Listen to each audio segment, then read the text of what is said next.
আজকে থেকেই শুরু করে দিচ্ছি আমার এক্সারসাইজ জার্নি। কারণ দেখতেই তো পাচ্ছ কি অবস্থা হয়ে গেছি।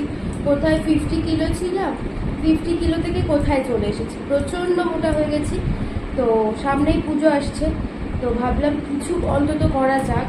কারণ যা এখন অবস্থা, দুদিন পরে ফেটে যাব এমন অবস্থা। অসুস্থ ছিলাম মাঝখানে, সেই জন্য কোনো ডায়েট নয়, কোনো এক্সারসাইজ কিছু করতে পারিনি।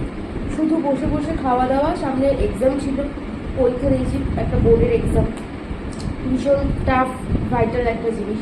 তো সেই সময় কোনো এক্সারসাইজ না কোনো ডায়েট কিছুই করতে পারি। তো সেই জন্যে ভাবলাম যে আজ থেকে স্টার্ট করা যাক।